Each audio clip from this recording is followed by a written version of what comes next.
بسم اللہ الرحمن الرحیم۔ آج کی میری ویڈیو جو پچھلی میری ویڈیو ہے 2 نومبر کی بریسٹ کینسر کے اوپر، اس کے تسلسل میں ہے۔ آج میں مختصراً کینسر کی نیچر اور بالخصوص بریسٹ کینسر کی نیچر اس کا میں ذکر کروں گا۔ ہمارے جسم وہ ملٹیپل بے شمار انگنت سیل سے مل کر بنا ہے۔ ہمارے جو سیلز ہیں جسم کے، وہ ہمیشہ ایک سے نہیں رہتے، یہ نئے بنتے رہتے ہیں اور پرانے وہ ختم ہو رہتے ہیں، وہ مرتے رہتے ہیں۔ اور یہ ایک باقاعدہ اسپیسیفک کنٹرول میکانزم ہے سیلولر نظام کا، اس کے تحت چلتے ہیں۔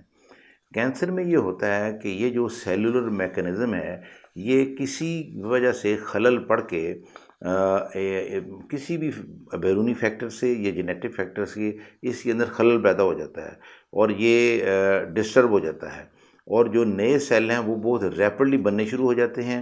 اتنی ریپڈلی بنتے ہیں کہ وہ میچور نہیں ہو پاتے، ڈفرینشیٹ نہیں کرتے۔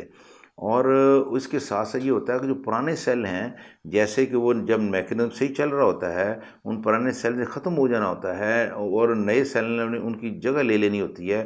پرانے سیل جو لافانی ہو جاتے ہیں، وہ وہیں رہتے ہیں، مرتے نہیں ہیں، اور نئے سیل ریپڈلی بن رہے ہوتے ہیں۔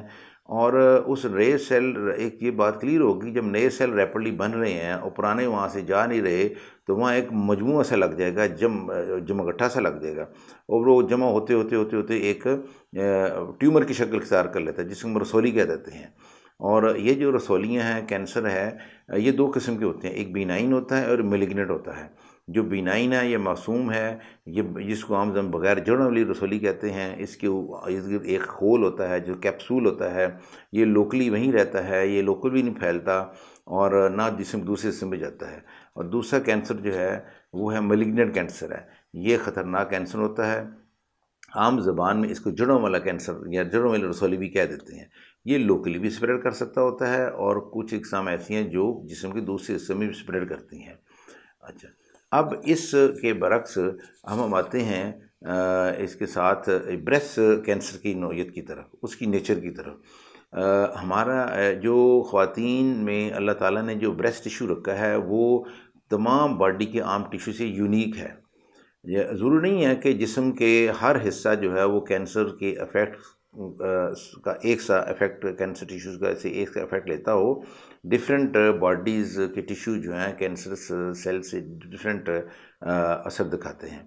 اور جو بریسٹ ٹیشو ہے، یہ یونیک اس سینس میں ہے کہ یہ باقی سیلز کی نسبت، باقی باڈی کے سیل کی نسبت بہت حساس اور نازک ہے بریسٹ ٹیشو۔ اور بریسٹ ٹیشو جو ہے یہ یوٹرس اووری کی طرح باڈی کے اندر ایک محفوظ مقام پہ نہیں پڑے ہوئے، اور جو بریسٹ ٹیشو ہے یہ ہارمونز کی تبدیلی کا بہت زیادہ اثر لیتے ہیں۔ باڈی میں جو ہی ہارمونز کی تبدیلی آتی ہے، اور ان کے اندر فوراً رسپانس آتا ہے، اور بریسٹ ٹیشو جو ہے وہ اپنا رسپانس دکھاتے ہیں۔ خواتین جانتی ہیں کہ ہر ماہ پری مینسٹریشل جو پیریڈ ہوتا ہے، اس میں کیسے بریسٹ ٹیشو گرو کرتا ہے، اور ساتھ ہی پینفل بریسٹ بھی ہو جاتے ہیں، اور حمل کے دوران تو ڈرامیٹک چینجز بریسٹ میں آتی ہیں۔ تو اب ہم نے دیکھنا ہے کہ یہ جو بریسٹ ٹیشو ہے یہ اتنا نازک ہے اور حساس ہے، تو یہ کیسے اس کے اندر یہ کینسر جو ہے وہ دوسروں کی نسبت ایزیلی اور جلدی بن جاتا ہے۔ جو سیلز کے جو بایولوجسٹ ہیں وہ جانتے ہیں کہ، اور انہوں نے بتایا ہے کہ جسم کا وہ حصہ جہاں پہ سیلز بہت ریپڈلی گرو کرتے ہیں، ریپڈلی ملٹیپل کرتے ہیں، وہاں کا جو جینیٹک کوڈ ہے، جو ڈی این اے ہے، وہ بہت ولنریبل ہو جاتا ہے، نازک ہوتا ہے، اور وہ بہت جلد کیمیکل سے، وائرس سے، ریڈیشن سے ڈیمیج ہوتا ہے۔ اور جب یہ ڈیمیج ہونا شروع ہوتا ہے تو کرتے کرتے کرتے کرتے یہ پھر ایک کینسر کی شکل چند سالوں کے بعد اختیار کر لیتا ہے۔ تو یہ جو بریسٹ ٹیشو ہے یہ چونکہ بہت حساس ہے، اور یہ جو مختلف فیکٹر کی وجہ سے یہ بہت جلد اثر لیتا ہے۔ اور یہ جو مختلف فیکٹر ہیں جو کہ سیلولر جو ہمارا ڈوین کا نظام ہے، جو نئے سیل بننے کا نظام ہے اور پرانے سیل ٹوٹنے کا اور ختم ہونے کا نظام ہے، اس کو مختلف فیکٹر جو ہیں وہ افیکٹ کرتے ہیں، ان میں خلل پیدا کرتے ہیں۔ ان میں انوائرمنٹل فیکٹرز بھی ہیں اور اس میں جینیٹک فیکٹرز بھی ہیں۔ جینیٹک فیکٹرز میں یہ اور وہ کچھ ایپی جینیٹک فیکٹر بھی ہیں۔ جینیٹک فیکٹر میں اصل میں یہ ہوتا ہے کہ وہ جو ڈی این اے لیول ہے نا، اس میں کوئی خلل پیدا ہو جاتا ہے، کوئی ڈیمیج ہو جاتا ہے ڈی این اے۔ اور ایپی جینیٹک فیکٹرز وہ ہیں کہ جو ڈی این اے میں تو خلل پیدا نہیں ہوتا، ڈی این اے ڈیمیج نہیں ہوتا، وہ تو اوپر جینز لگے ہیں ان کے اندر تبدیلیاں آ جاتی ہیں۔ تو اب یہ جو انوائرمنٹل فیکٹر ہیں، یہ تحقیق نے ثابت کیا ہے کہ جو بریسٹ کینسر ہے، بلکہ دوسرے کینسر بھی، ناٹ اونلی بریسٹ کینسر، دوسرے کینسر بھی بالخصوص بریسٹ کینسر، اس میں 80% رول انوائرمنٹل فیکٹرز کا ہے اور 20% رول صرف اس کا جینیٹک فیکٹر کا ہے۔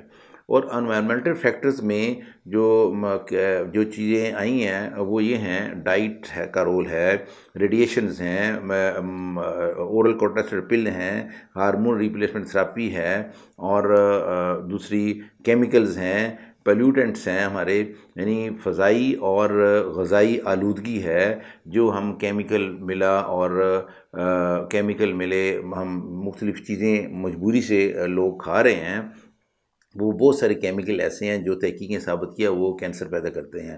دودھ کی مقدار بڑھانے کے لیے بھینسوں کو جو ٹیکے لگائے جاتے ہیں، وہ جو کیمیکل ہے وہ بھی فیمیل کے اندر جو ہے وہ بریسٹ کینسر کی وجہ ہے۔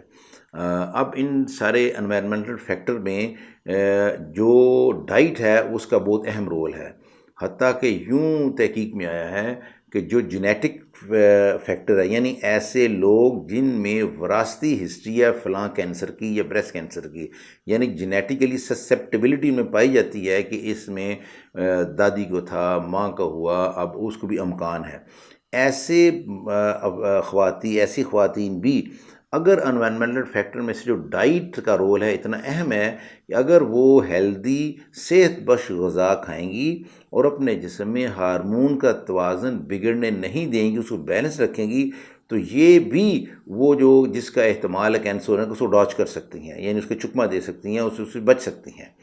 تو نٹشل یہ ہوا کہ بریسٹ یا جو ٹیشو چونکہ یونیک ہے، بہت جلد ہارمون سے رسپونڈ کرتا ہے، ایکسٹرنل انوائرمنٹل فیکٹر سے بہت زیادہ رسپونڈ کرتا ہے۔ ہمیں جو ہمارے بس میں ہیں انوائرمنٹل فیکٹرز جو رسک فیکٹر کہلاتے ہیں، ان سب سے ہمیں بچنا ہے، اور حتیٰ کہ جینیٹکلی سسیپٹیبل پرسن بھی جو انوائرمنٹل فیکٹر سے بچ کے اپنے آپ کو اس سے بچا سکتے ہیں، اور یہ بالخصوص ان خواتین کے لیے جن کو ابھی بریسٹ کا کوئی عارضہ نہیں لگا، کوئی رسولی نہیں بنی، کوئی کینسر نہیں ہوا، تو ان کو خصوصی طور پر اس پہ توجہ دینی چاہیے تاکہ وہ مستقبل میں بریسٹ کی رسولیوں سے اور کینسر سے وہ بچ سکیں۔ اللہ ہم سب کا حامی و ناصر ہو۔